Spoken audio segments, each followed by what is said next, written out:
You ever have a triple D deja vu? That'd be like a quadruple D, not a triple D. That's exactly what happened when I went to visit a noodle joint in Memphis called Good Fortune Company. I bet you I have been here before, but it was called South of Beale. That's the South of Beale. Am I getting punked? Turns out I was actually in that building back in 2012, shooting a spot that did move right next door, and it's bigger and busier than ever. You gotta check it out. This is South of Beale. Pick up catfish. Guy couldn't have chosen a better place to come in Memphis. They have great drinks, they have great food. I've been coming to SOB since they opened in 2010. I have probably tried everything on the menu here. It's still one of my favorite restaurants. Brittany and Ed, they treat you like they've known you your whole life. That's husband and wife owners, Brittany and Ed Cabigo, who worked their way up in the restaurant biz before they decided to open their own gastropub. Define gastropub for me. Just kind of like a pub atmosphere with a little bit better than pub grub. Above that? Exactly, just a little bit above it, yeah. 2012, we shot it. And where's your partner, by the way? She's actually at our new restaurant. So you and Brittany are standing here 2012. This was South of Beale. It was. Said it right here. Yes, that's and right. now it says it right there. That's right. You bought the building, moved. Yeah, so we went from 1,700 square feet to what is now 5,000 square feet. I remember this whole mixture of things that are going on. We're talking about elevated pub food, an eclectic mix. I remember duck fried rice. We're gonna do a duck fried rice. I like it. Not something you see every day in a bar. Okay, fire it up. All right. This is just a regular run-of-the-mill duck. Probably doesn't appreciate being called that. You know, he's... But I mean, he's a television star now, so... Well, you know what I mean? good. Pop it in the pan, hit it with a little duck fat, cover it up, hit it in the oven, what temp? About 350 for about 5-6 hours. Fork tender, shred it. A little bit of our duck fat that we've rendered off. The food lube. The food lube, there you go. Some minced garlic, some diced ginger. Okay. We're also gonna add a portion of our rendered duck and some green onions. Okay. So then once our duck gets heated up, we're gonna add our spice to it.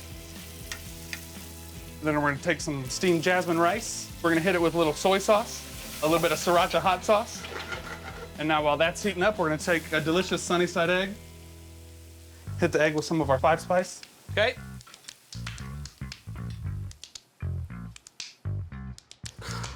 Ooh, it's a big one. Super tender. I saved some of the egg for you.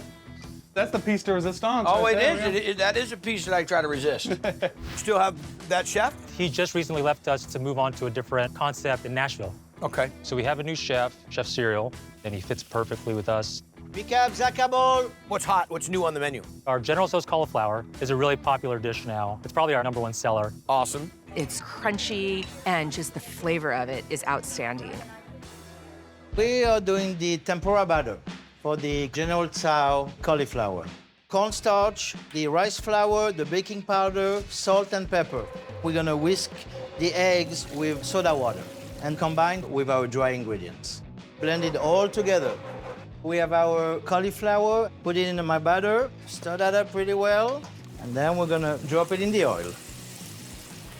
So we're gonna make the General Tso sauce.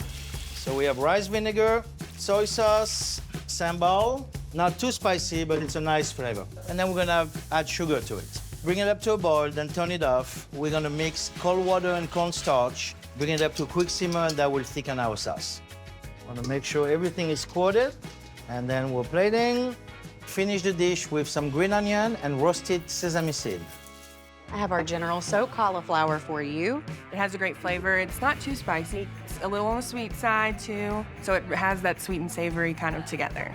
Over the decade, they kind of built this menu that ended up becoming fan favorites, and they're still doing the popcorn. On every table is always a wonderful bowl of popcorn. Super flavorful popcorn. Salty, crunchy, a little bit of butter, and free. And free. Let me back it up. It's free, and it has other stuff. You gotta love it. So here I am at Cape May, exit 0, the last exit on the Garden State Parkway. Now, right in the middle of it all, on the corner of Beach and Perry, is a 42-year-old neighborhood joint that's serving up breakfast, lunch, and dinner with a little Greek twist. And since I was there for Thanksgiving back in 2010, they've opened 4 more locations, but they're still keeping it all in the family. This is George's Place. Mediterranean salad. Saw George's place on Triple D. Everything's always been delicious. Braised short rib up. It has a little bit of a Greek flair, but it's got something for everybody. They're wonderful people. They always make you feel like you're at home. She's talking about Peter Karapanayotis and his brother Yanni, who bring their family's Greek recipes and traditions to the table. Opa! Opa!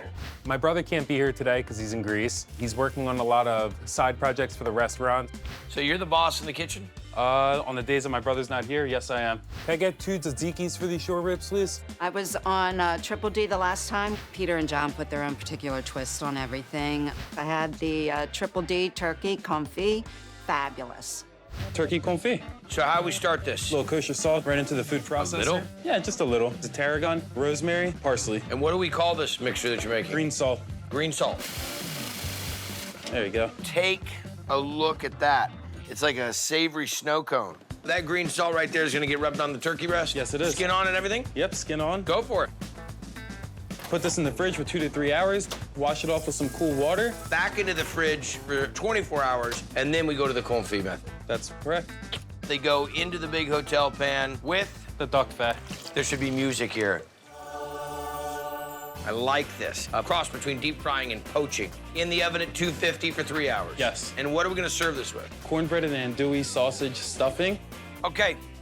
Andouille sausage. Cook the andouille down. You want to get that flavor in the oil. Spanish onions, green pepper, celery, carrots, garlic. Greek oregano. Greek oregano, yeah. There you go. All right, over here.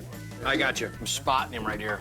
Cold chicken stock. Cool it down so when we add the eggs. Gets him in there real quick, stirs him up. Dude knows what he's doing. And then our cornbread. It's sucking all that chicken stock. Now we go on to another tray. How long are we gonna go in the oven? About 20, 25 minutes. Get it brown on the top. All right, turkey breast. We just break off a big piece. We're just getting it a little bit darker on the one side. Look at the shreddo turkey. The piece right there, right on the center. Turkey right here, right on there with it. And finally, cranberries, a simple syrup, and a little bit of honey. This is definitely a turkey dinner gone wild. Nice. One guy came here last time. He came for Thanksgiving. Thanksgiving will never be the same at your house. But we're Greeks. Do we need more dolmades over here, please? They put a Greek twist on everything. Octopus salad. I love the octopus salad. It's just tender and so full of flavor. The way we're gonna cook our octopus is we're gonna put in our poaching liquid, lime, orange, lemons, garlic and bay leaves, celery, and now our secret ingredient, cola. I dunked my octopus 3 times. Now I'm gonna let this octopus cook for about 45 minutes, and then we're gonna take it out of the water and put it in an ice bath to cool down. There we go. You should be able to pull the tentacles right off. We're gonna dice up these tentacles, be ready for our salad. Garbanzo beans, roasted red peppers, red onion, shredded and strained cucumbers, chopped parsley, fresh lemon juice, pinch of salt, and lastly, olive oil. And then we're gonna give it a stir. All the flavors can marinate right into the bowl. We're gonna add in a little more lemon oregano olive oil, grilled pita, top it with our octopus, garnish with our snow pea shoots, and this is our octopus salad. Here's the octopus salad for you. This was so tender with a light vinaigrette, little bit of red onion. The flavor is just delicious. So what else have you had on the menu that you like? I think I've had everything. Really? They do have a lot of variety, from breakfast to lunch to dinner. Here's the braised short rib. Short ribs are amazing. Definitely recommend it. So now we're gonna make our braised short rib. So the first step is get a really hot flat top and start searing your short rib. So I'm gonna add my carrots, onions, celery, fennel, tomatoes, some button mushrooms, some garlic, pinch of salt, perfect golden brown. So now we'll put all our meat into the pan, put the veg in there, add our red wine, bay leaves, tomato paste, fresh rosemary, fresh parsley, thyme, finish with chicken stock. Now we're gonna let it cook for about 3.5 hours at 375 degrees. We're gonna start seasoning our fries with lava lemonol, which is lemon, oregano, olive oil, and salt. I'm gonna plate our short rib. And this is our homemade tzatziki, or as I like to call it, Greek ketchup. The feta cheese makes everything Greek. We're gonna sprinkle a little oregano on top. And this is our braised beef short rib with tzatziki. Braised short rib with tzatziki. It's cooked perfect, just melts in your mouth. Now one of my new favorites. Small little joint, but there's a picture of, I mean, you have about 15, 16 people that work here. And I really, I care about them. We were just one restaurant. Now they have quite a few restaurants in the area. Each one is amazing. Great job, bro. Thank you very much.